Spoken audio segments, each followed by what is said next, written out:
أما بعد فأعوذ بالله من الشيطان الرجيم تبارك الذي بيده الملك وهو على كل شيء قدير الذي خلق الموت والحياة ليبلوكم أيكم أحسن عملا وهو العزيز الغفور۔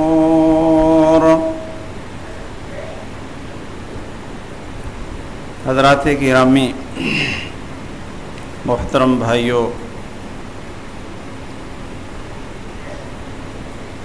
انسان جو اللہ سے مانگتا ہے ان میں سب سے ایک بہت ہی مبارک چیز کہ اللہ تعالیٰ سے انسان اپنی زندگی کے لیے برکت مانگے۔ یہ لفظ کہ اللہ آپ کو برکت دے، اللہ تعالیٰ مجھے برکت دے، یہ رسول اکرم صلی اللہ علیہ وسلم کی دعاؤں کا اور آپ کی زندگی کا بہت بڑا حصہ ہے۔ اس لیے کہ جب انسان کو اللہ کی طرف سے برکت مل جائے زندگی میں، اولاد میں، مال میں، اس کے کاروبار میں، تو آپ یہ سمجھ لیں کہ پھر اللہ ذوالجلال کی طرف سے تمام نعمتیں ساری اکٹھی ہو کر اس کو مل گئیں، اور اس کو ایسا سکون اور راحت اس کو ملتی ہے کہ لوگ جو بڑی بڑی دولت خرچ کرتے ہیں سکون حاصل کرنے کے لیے، آپ دیکھیں کہ لوگ صرف سکون حاصل کرنے کے لیے اور چند منٹ کی راحت کے لیے لاکھوں روپے خرچ کر دیتے ہیں کہ ہمیں سکون مل جائے۔ یہ سکون ایسا ہے کہ جو آگے آگے بھاگ رہا ہے اور زندگی میں ہمیں ملتا نہیں، اس لیے کہ جو سکون دینے والی ہستی ہے ہم اس سے سکون اور برکت مانگتے نہیں ہیں۔ آئیے دیکھیں کہ رسول اکرم صلی اللہ علیہ وسلم کی دعاؤں میں اور زندگی کے مختلف مراحل میں یہ کس طرح اللہ سے برکت مانگنے کی تعلیم دی ہے محمد الرسول اللہ صلی اللہ علیہ وسلم نے۔ تبارک الذی بیدہ الملک، ہمارا اللہ بابرکت ہے۔ تبارک الذی بیدہ الملک، اللہ بابرکت ہے اور اس کا نام بھی بابرکت ہے۔ سبحانک اللہم وبحمدک وتبارک اسمک وتعالی جدک ولا الہ غیرک، کہ اللہ کا نام بھی وہ باعث برکت ہے، اللہ کی کلام بھی وہ باعث برکت ہے، اللہ کے پیغمبر ان کو بھی اللہ ذوالجلال نے لوگوں کے لیے رحمت اور برکت کا سبب بنا دیا۔ آئیے اب غور کرتے ہیں کہ جب کوئی بچہ پیدا ہو اور آپ کسی کو مبارک دینے لگیں، یہ مبارک کا لفظ یہ عربی کا ہے، ہم تو ویسے بول دیتے ہیں نا جی یہ آپ کو مبارک ہو۔ آج کل یہ میٹرک کا رزلٹ ہے اور بہت سے لوگ مبارک لے رہے، اس کا کیا معنی ہے؟ والدین کو مبارک، اس بچے کو مبارک، اس کا کیا معنی؟ اس کا معنی یہ ہے کہ یہ کامیابی اللہ ذوالجلال آپ کے لیے مبارک بنا دے۔ کیسے مبارک بنیں گی؟ کہ یہ سند اور ڈگری یہ تعلیم آپ کے لیے دنیا کے اندر بھی اور آخرت کے اندر بھی اللہ کی رحمت کا ذریعہ ہو، یہ تعلیم ایک نعمت ہے۔ لیکن اگر کوئی اس نعمت کو غلط استعمال کرے تو اللہ کی ناراضگی آ جاتی ہے، اور اگر کوئی اس نعمت کا شکر ادا کرتے ہوئے اس کو صحیح یہ طریقے پہ استعمال کرے تو اللہ خوش ہوتا ہے۔ اب آپ شاید سوچتے ہوں گے کہ بھئی اس میں کیا ہے، میٹرک کسی نے کر لی ہے تو کیا اس میں اللہ کی یہ خوشنودی اور کیا اس میں اللہ کی ناراضگی؟ نہیں میرے بھائیوں، اس تعلیم کو وہ اپنے لیے، اپنے والدین کی خدمت کے لیے اور پاکیزہ روزی کا سبب اس کو بنا لے اور پھر قرآن پڑھے، اس کے پاس تعلیم ہوگی تو اس کو قرآن اور سنت کی سمجھ بھی ہوگی، اس کو سمجھ ہو تو وہ آگے اس کی دعوت بھی دے سکتا ہے۔ اگر اس کے پاس یہ علم ہوگا وہ کسی کو سمجھا بھی سکتا ہے، خود مطالعہ کر سکتا ہے۔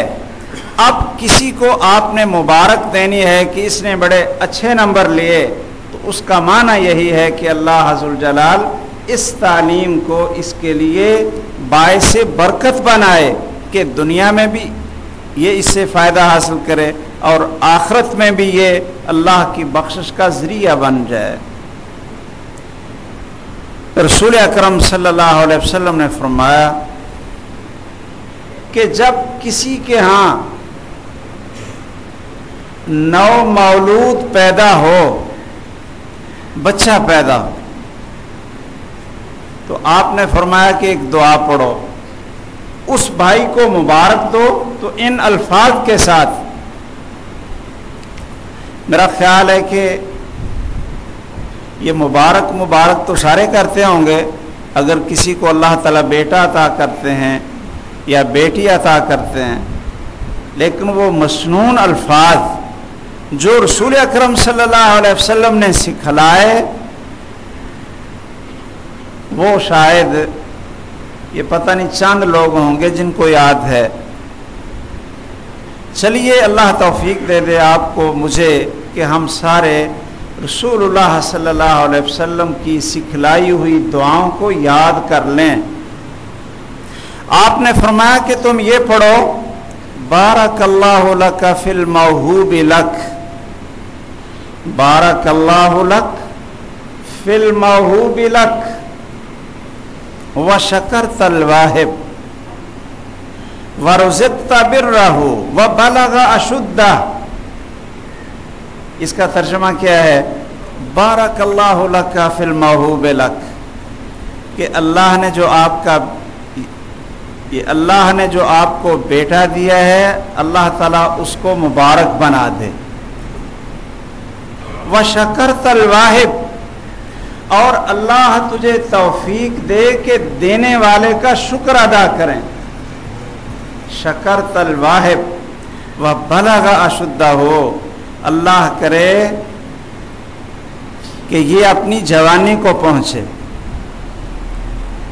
یہ جوانیاں مانے، یہ پنجابی کا بھی بڑا یہ پیارا جملہ ہے کہ جوانیاں مانے۔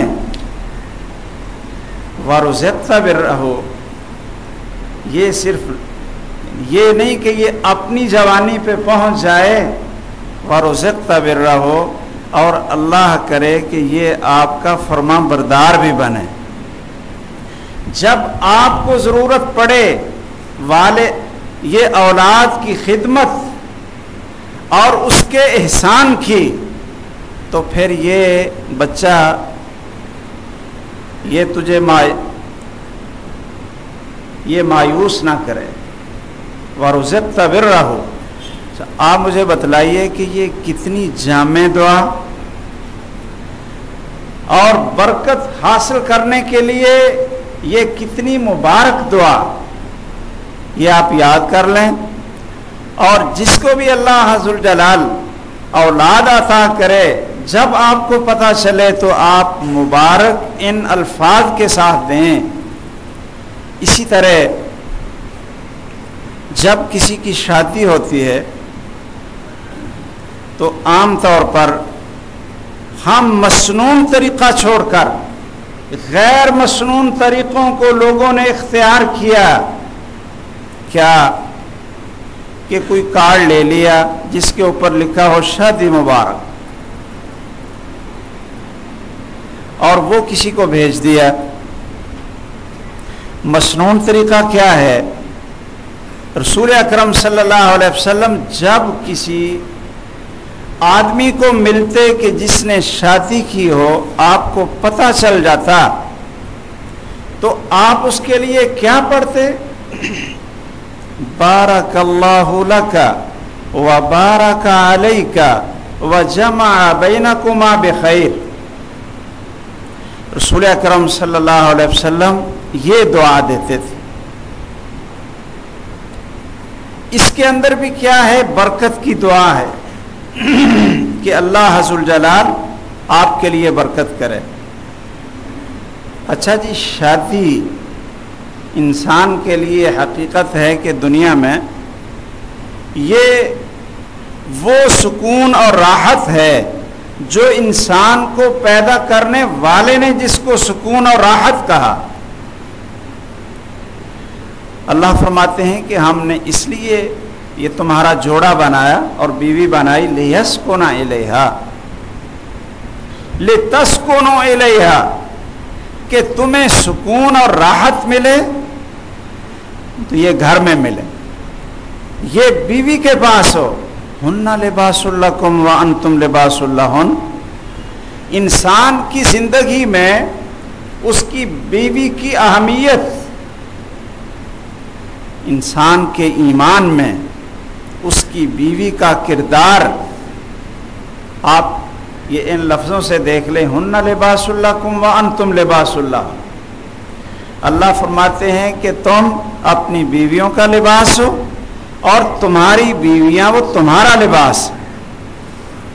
یہ لباس انسان کی زندگی کے لیے کتنا لازم ہے، اور انسان کے عیبوں کو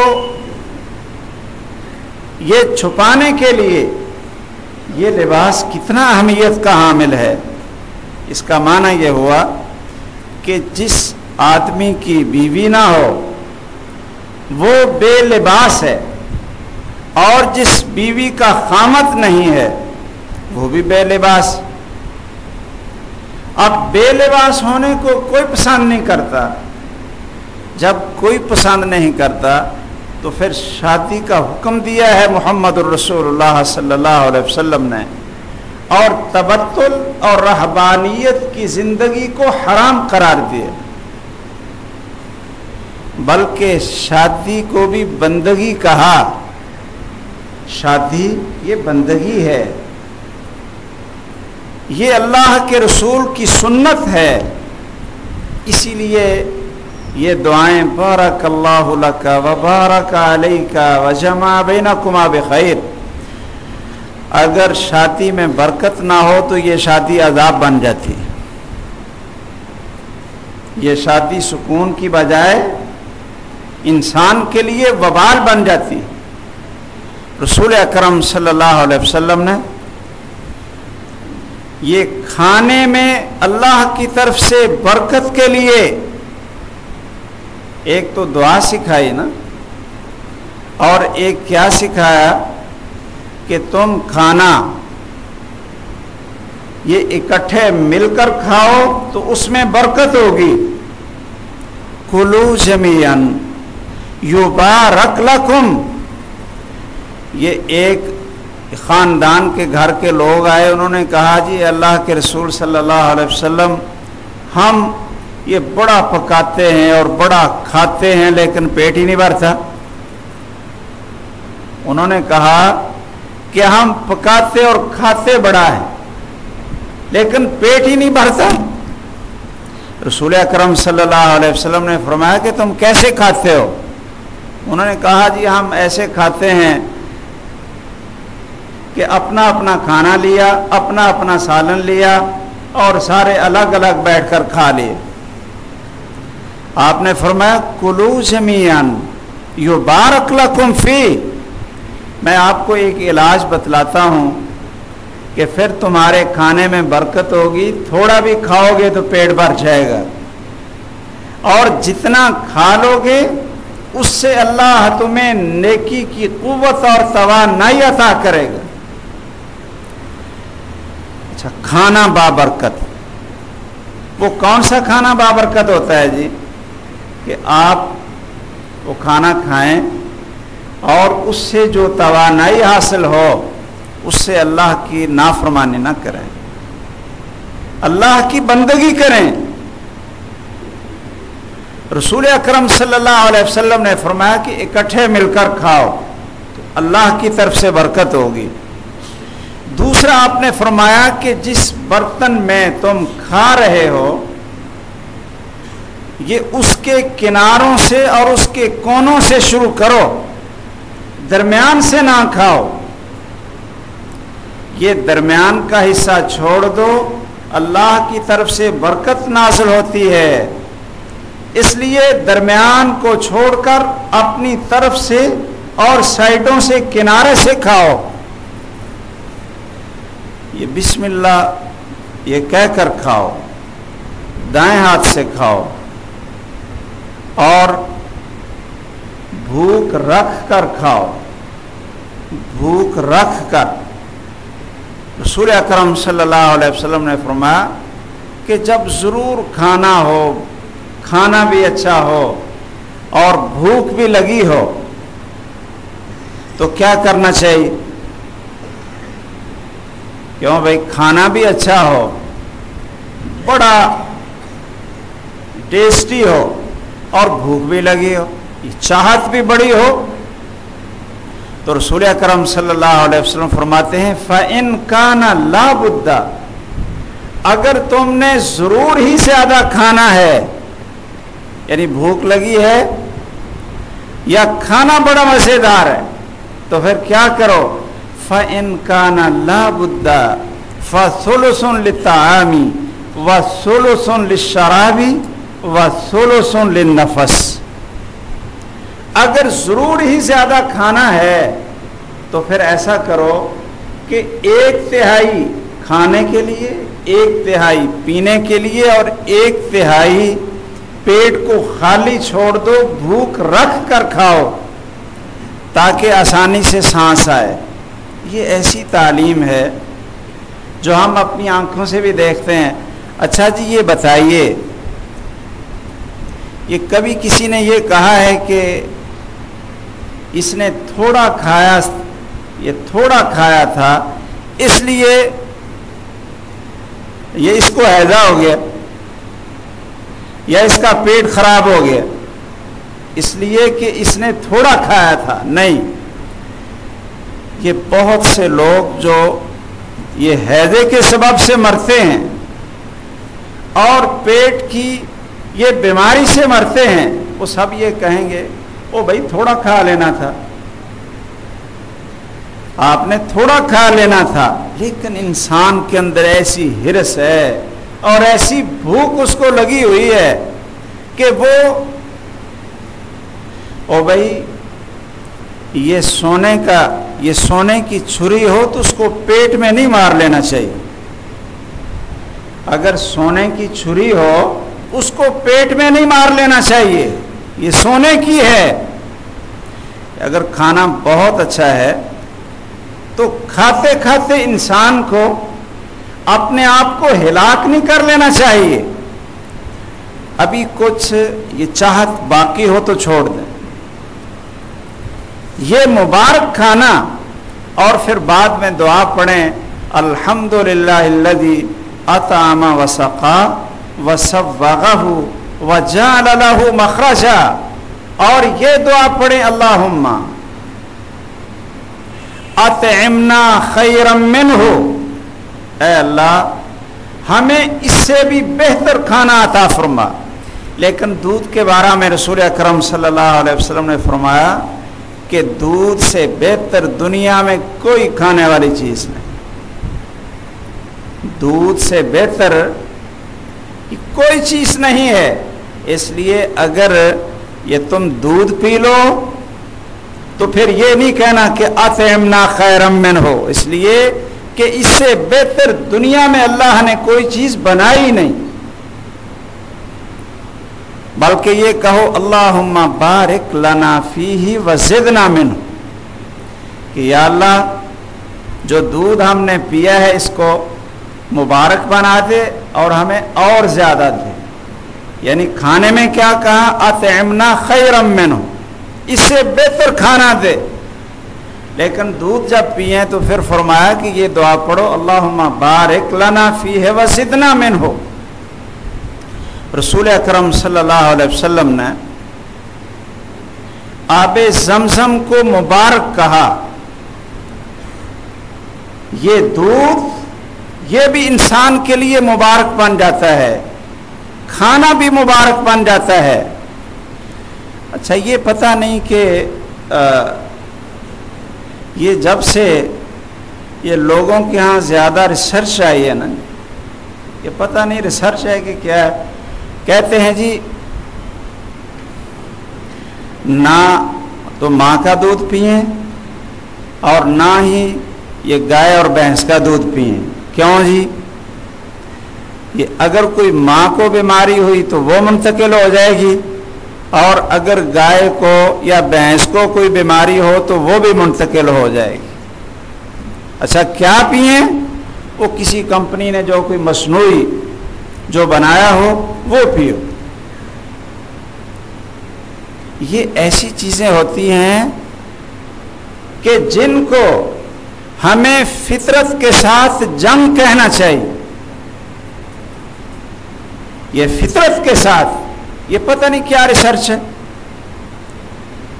یہ تو فطرت کے ساتھ جنگ ہے. رسول اکرم صلی اللہ علیہ وسلم نے جس دین کی ہمیں تعلیم دی اور جس اللہ نے اس بچے کو پیدا کیا، کیا وہ اللہ اس کا زیادہ خیر خواہ اور اس سے یہ زیادہ پیار کرنے والا ہے یا ہم اس کے زیادہ خیر خواہ ہیں؟ کیوں بھائی؟ یہ بچے کے یہ ہم زیادہ خیر خواہ ہیں یا اس کو پیدا کرنے والا زیادہ خیر خواہ ہے؟ اگر یہ ماں کا دودھ اور گائے کا دودھ اس کے لیے بیماری کا باعث بنے اور اس کو روک دیا جائے تو میرے بھائیوں اس بچے کی نشو و نما اور اس بچے کی تربیت وہ نہیں ہوتی جو اللہ عز الجلال کی طرف سے نشو و نما کی چیزیں استعمال کرنے سے ہوتی ہے. یہ دودھ بھی انسان کے لیے برکت بن جاتا ہے، اور آب زمزم کو بھی رسول اکرم صلی اللہ علیہ وسلم نے مبارک کہا. آب زمزم اس کی بہت زیادہ فضیلت بیان کی محمد الرسول اللہ صلی اللہ علیہ وسلم نے. اب یہ لوگ اس کو لیبارٹری میں یہ دیکھ کر اور اس کو ٹیسٹ کر کے کہتے ہیں جی اس کے اندر فلاں خوبی ہے فلاں خوبی ہے. اگر یہ نہ بھی کہتے تو ہم اللہ کے فضل سے پھر بھی اس کے اندر خوبی مانتے. رسول اکرم صلی اللہ علیہ وسلم نے فرمایا علیکم بالبان البقر، کہ لوگوں یہ گائے کا دودھ پیا کرو اور اس کا گھی کھایا کرو. گائے کا گھی رسول اللہ صلی اللہ علیہ وسلم نے فرمایا کہ دوا، یہ علاج ہے، اور اس کا دودھ شفا، یہ تمہارے لیے شفا ہے.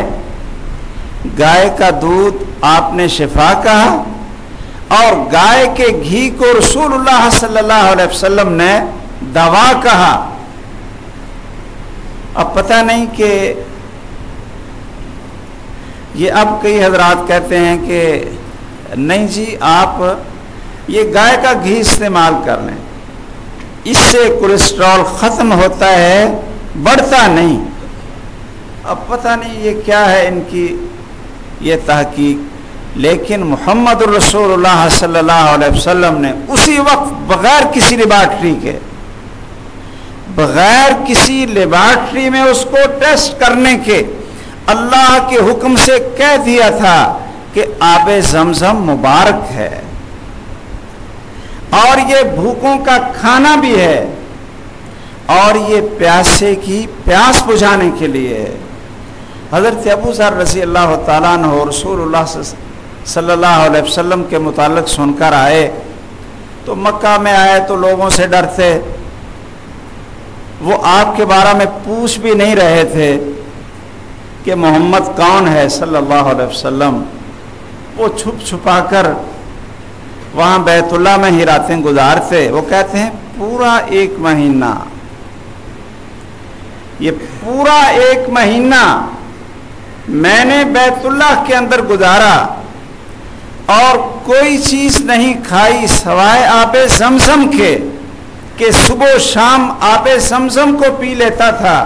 رسول اکرم صلی اللہ علیہ وسلم نے فرمایا کہ ابو ذر، یہ آب زمزم تو بھوکوں کے لیے کھانا بن جاتا ہے اور پیاسوں کے لیے یہ پیاس ختم کرنے والا روح افزا بن جاتا ہے، اور آپ جو بھی دعا کریں گے، جو بھی تمنا کریں گے آب زمزم کو پی کر یا پینے سے پہلے، اللہ ذوالجلال اس کو اسی طرح پورا فرما دیتے ہیں۔ یہ ایسے لوگ آپ نے دیکھے ہوں گے کہ اگر یہاں ہوں تو لگتا ہے کہ یہ بیچارے چل نہیں سکتے، اور جب اللہ ذوالجلال ان کو وہاں جانے کی توفیق دے دیتا ہے تو ساری دردیں اور ساری یہ پریشانیاں ختم ہو جاتی ہیں۔ کہتے ہیں جی پتہ نہیں ادھر جا کر کیا ہوا، یہ جتنی دیر تک وہاں رہا ہوں اور اس ایمانی فضا کے اندر رہے تو کوئی تکلیف نہیں آئی۔ رسول اکرم صلی اللہ علیہ وسلم نے فرمایا ماء زمزم لما شرب له۔ یہ جن لوگوں کا یقین ہے نا، جن لوگوں کا یقین ہے، مجھے ایک ساتھی نے اپنا واقعہ سنایا کہ یہ بیماری کی وجہ سے اس کی بینائی ختم ہو گئی، اس کو اللہ نے توفیق دے دی،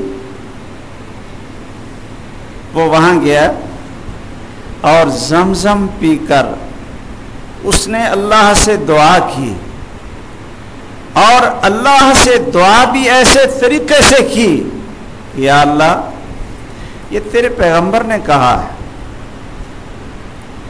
یہ تیرے پیغمبر نے کہا ہے کہ ماء زمزم لما شرب له، اور میں یہ ان آنکھوں سے قرآن پڑھتا تھا، میں ان آنکھوں کے ساتھ یہ تیری اس کتاب کی تلاوت کیا کرتا تھا، اللہ جب سے میری بینائی ختم ہوئی میں قرآن نہیں پڑھ سکتا۔ حقیقت ہے کہ وہ شخص جب دعا سے ہاتھ نیچے اٹھاتا ہے، سو جاتا ہے، تو فجر کو جب اٹھتا ہے اللہ ذوالجلال اس کی بینائی کو واپس لوٹا دیتے ہیں۔ اس نے رسول اکرم صلی اللہ علیہ وسلم کی احادیث پر ایمان اور یقین کے واسطے دے کر اللہ سے مانگا تھا۔ او بھائیو، اگر آپریشن سے یہ نظر یہ صحیح ہو جاتی ہے تو جس ذات نے یہ آپریشن سکھایا اور یہ طریقہ سکھایا، اگر وہ اس کو درست کرنا چاہے تو یہ کیا ہمارے ایمان اور یقین میں یہ بات نہیں آتی کہ وہ درست کر سکتا ہے؟ وہ درست کر سکتا ہے۔ ادعوا اللہ وانتم موقنون بالاجابہ، رسول اللہ صلی اللہ علیہ وسلم نے فرمایا کہ اللہ سے مانگو تو یقین سے مانگا کرو، اللہ سے مانگو تو یقین سے مانگا کرو۔ اسی طرح رسول اکرم صلی اللہ علیہ وسلم نے یہ زیتون کو مبارک کہا. زیتون کا پھل، زیتون کا درخت اور زیتون کا تیل. رسول اکرم صلی اللہ علیہ وسلم نے فرمایا کلوا الزیت وادہنوا بہ فانہ من شجرۃ مبارکہ، کہ لوگوں زیتون کا تیل کھاؤ بھی، یہ کھاؤ، وادہنوا بہ، اور جسم پہ لگاؤ، فانہ من شجرۃ مبارکہ، یہ مبارک درخت ہے جیسا کہ رسول اکرم صلی اللہ علیہ وسلم نے فرمایا. اسی طرح یہ سحری کا کھانا یہ مبارک ہے. سحری کا کھانا آپ نے فرمایا کہ تسحروا، کہ سحری کھاؤ، فإن فی السحور برکہ، یہ سحری کھانے میں برکت ہے. آپ نے فرمایا ان اللہ وملائکتہ یصلون علی المتسحرین، کہ اللہ اور اس کے فرشتے سحری کھانے والوں پہ اپنی رحمتیں اور برکتیں بھیجتے ہیں. ہاں یہ ممکن ہے آپ یہ ذہن میں آئے کہ بھئی ابھی تو رمضان میں تقریباً 1.5 مہینہ ہے اور میں ابھی آپ کو سحری کھانے کی یہ برکت کی احادیث سنانے لگا ہوں.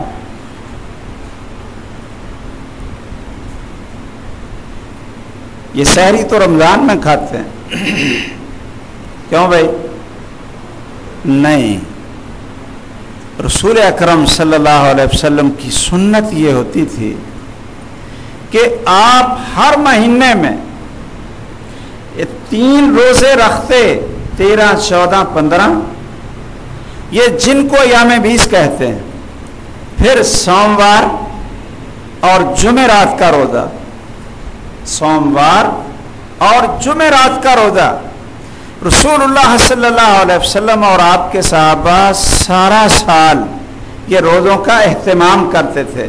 یہ سحری کا لفظ آتا ہے تو ہمارے ذہن میں صرف رمضان ہی آتا ہے، لیکن محمد الرسول اللہ صلی اللہ علیہ وسلم کی کلام میں سحری کا لفظ یہ 12 مہینوں کے لیے، 12 مہینوں کے لیے.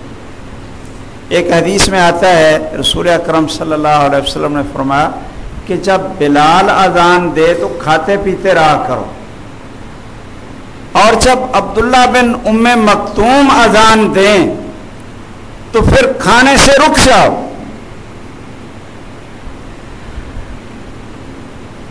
جن لوگوں نے اس حدیث کو یہ صرف آج کے دور میں پڑھا نا، انہوں نے سوچا کہ روزے تو صرف ہوتے ہیں رمضان میں، اس لیے 2 اذانوں کا جواز بھی صرف رمضان میں ہے. رمضان میں 2 اذانیں ہو سکتی ہیں، ایک یہ طلوع فجر سے پہلے جس کو سحری کی اذان کہتے ہیں، اور ایک یہ نماز کے لیے. یہ صرف یہ رمضان میں ہے، کیونکہ یہ اپنی سمجھ ہے نا، کیونکہ یہ روزے رمضان میں آتے ہیں. میرے بھائیوں، اللہ کے دین کو اسی طرح سمجھنا چاہیے کہ جیسے وہ ہے، یہ نہیں کہ جیسے ہم کرتے ہیں. رسول اللہ صلی اللہ علیہ وسلم 12 مہینے یہ 2 اذانیں کہلواتے تھے. 12 مہینے فجر کی، ایک تو یہ طلوع فجر سے پہلے، طلوع فجر سے پہلے جس کو سحری کی اذان کہتے ہیں، یہ پورا سال رسول اکرم صلی اللہ علیہ وسلم کی مسجد اور یہ بیت اللہ کی مسجد، بیت اللہ میں سارا سال ہوتی تھی رسول اکرم صلی اللہ علیہ وسلم کے دور میں. کیوں؟ اس لیے کہ صحابہ کرام اور رسول اکرم صلی اللہ علیہ وسلم سارا سال روزے رکھتے تھے، سارا سال روزے رکھتے. 2 اذانیں ہوتی تھیں تاکہ آدمی تہجد پڑھ لے، تاکہ آدمی فجر کی نماز کی تیاری کر لے، تاکہ جس کو اللہ توفیق دے روزہ رکھنے کی وہ روزہ رکھ لے. اچھا کیا خیال ہے کہ رسول اللہ صلی اللہ علیہ وسلم نے فرمایا کہ روزے دار کی دعا رد نہیں ہوتی، روزے دار کی دعا رد نہیں ہوتی. لا ترد دعوت الصائم، آپ نے فرمایا کہ روزے دار کی دعا کبھی رد نہیں ہوتی۔ اچھا، یہ 11 مہینے یہ ہمیں اللہ سے مانگنے کی ضرورت نہیں پڑتی؟ یہ صرف ایک مہینے میں ہی اللہ سے مانگنا اور باقی 11 مہینے اللہ سے بے نیاز نہیں۔ یہ باقی مہینوں میں بھی روزہ رکھا کریں اور سحری کھایا کریں، اس کے اندر برکت ہے۔ آپ نے حضرت انس سے کہا تھا ہلم الی الغداء المبارک، آپ روزہ رکھنے لگے تو حضرت انس آ گئے، آپ نے کہا انس یہ مبارک کھانا کھا لو، یہ مبارک کھانا کھاؤ۔ میرے بھائیوں، یہ قدم قدم پہ اللہ سے برکت کی دعا، یہ ہمارے لیے رسول اللہ کی تعلیم ہے۔ دیکھیے، آپ کو کوئی بچہ اچھا لگتا ہے، کوئی آدمی اچھا لگتا ہے، کسی کے پاس دولت آ گئی، گاڑی اچھی ہے، اس کا مکان اچھا ہے، تو آدمی کو دیکھ کر کیا کہنا چاہیے؟ یہ کسی کی اچھائی، نعمت اور خوبی کو دیکھ کر یہ کیا کہنا چاہیے؟ آپ نے فرمایا کہ تم کہو بارک اللہ فیک ماشاء اللہ۔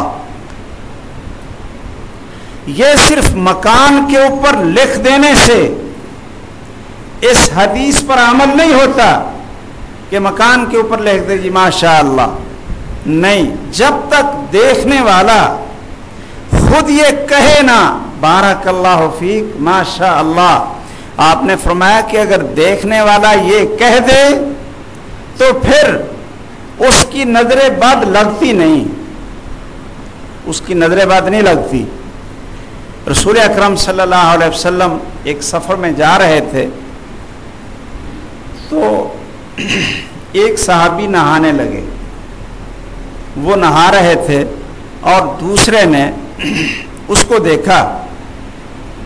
خیر، وہ آدمی بیچارہ نہا بھی نہ سکا، بلکہ اس طرح اس کا جسم ہو گیا کہ جیسے اس کو بیڑیوں میں جکڑ دیا گیا ہے۔ اس کو اٹھا کر رسول اکرم صلی اللہ علیہ وسلم کے پاس لائے۔ آپ نے کہا کہ اس کو کیا ہوا ہے؟ وہ کہنے لگے جی بس یہ نہا رہا تھا، نہاتے نہاتے ہی اس کو پتہ نہیں کیا ہو، اس کا سارا جسم جکڑا گیا۔ رسول اکرم صلی اللہ علیہ وسلم نے فرمایا کہ اس کو کسی نے یہ دیکھا تو نہیں تھا، کیا ہوا تھا؟ وہ کہنے لگے جی ہاں، یہ ایسے ہوا تھا کہ ایک دوسرے جو صحابی تھے وہ وہاں سے گزرے اور اس کی نظر اس کے جسم پہ پڑی، اس نے دیکھا کہ یہ بہت خوبصورت یہ جسم ہے، تو اس کے منہ سے یہ الفاظ نکلے تھے